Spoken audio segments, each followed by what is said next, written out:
សួស្តីប្រិយមិត្តដែលចូលចិត្តវិស័យភាពយន្តទាំងអស់គ្នាថ្ងៃនេះយើងមកសិក្សាទាំងអស់គ្នាតាក់ទងទៅនឹងមេរៀនធំៗមួយចំនួន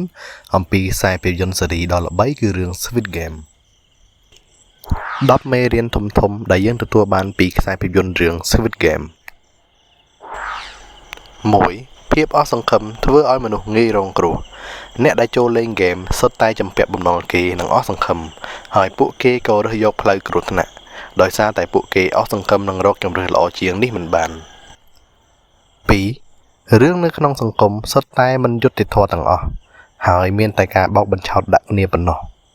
អ្នកមានប្រើលុយដើម្បីប្រើប្រាស់អ្នកក្ររីឯអ្នកក្រខំត្រដរដើម្បីចង់បានលុយនោះបង្ហាញថាលុយអាចបញ្ជាគ្រប់គ្រងប្រព័ន្ធសង្គម 3. មនុស្សនឹងបង្ហាញអត្តចរិតនិងធម្មជាតិពិតរបស់ពួកគេនៅពេលដែលពួកគេមានសម្ពាធ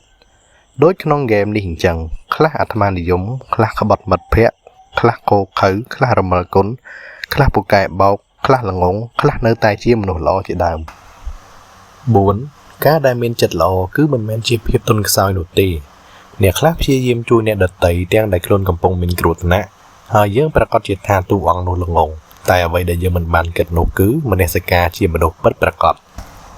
5. ការទុកចិត្តជារឿងប្រថុយប្រថានណាស់តែវាជារឿងចាំបាច់អ្នកលេងជាច្រើនបានក្បត់គ្នាទៅវិញទៅមកដើម្បីតែលុយនិងការរស់រានមានជីវិតហើយអ្នកផ្សេងទៀតបានរកឃើញទំនាក់ទំនងពិតប្រាកដបើទោះបីជាមានរយៈពេលខ្លីក៏ដោយនេះបង្ហាញថាការទុកចិត្តគឺជារឿងសំខាន់តែវាឈឺចាប់បន្តិច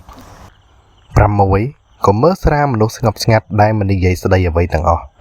កុំមើលងាយឬវិនិច្ឆ័យអ្នកដទៃដោយគ្រាន់តែសំដៅទៅលើរូបរាងអាកប្បកិរិយានិងទឹកមុខរបស់ពួកគេព្រោះថាមនុស្សខ្លះស្ងាត់តែធ្វើបាននិងខ្លះទៀតស្ងាត់ហើយពឹសពុល 7. មនុស្សចង់បានការគ្រប់គ្រងទៅលើជោគវាសនារបស់ខ្លួនសូម្បីតែនៅក្នុងហ្គេមនេះក្តីមនុស្សជ្រើសរើសយកការរស់នៅទោះបីជាត្រូវធ្វើខុសក៏ដោយតែមនុស្សមួយចំនួនតូចប៉ុណ្ណោះជ្រើសរើសយកជោគវាសនាជាងការគ្រប់គ្រងពីអ្នកដទៃដែលមើលទៅខុស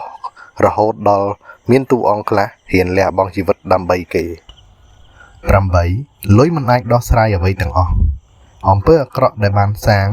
ការឈឺចាប់ការព្រាត់ប្រាសភាពស្ដាយក្រោយបញ្ហាផ្លូវចិត្តការបាត់បង់មនុស្សដែលខ្លួនស្រឡាញ់សុទ្ធតែមិនអាចដោះស្រាយដោយលុយបានឡើយ 9. វដ្តនៃអំពើហិង្សានៅតែបន្តទៅមុខគ្រប់ពេលវេលាលុះត្រាតែយើងបញ្ឈប់វាទាំងអស់គ្នាដូចជីហ៊ុនសុកចិត្តទៅលេងម្ដងទៀតដើម្បីបញ្ឈប់អំពើទាំងនោះដូចគ្នាដែរ 10. ជីវិតគឺជាហ្គេមដ៏ឃោរឃៅមួយតែយើងខ្លួនឯងទេដែលជាអ្នកដែលរើសរបៀបលេង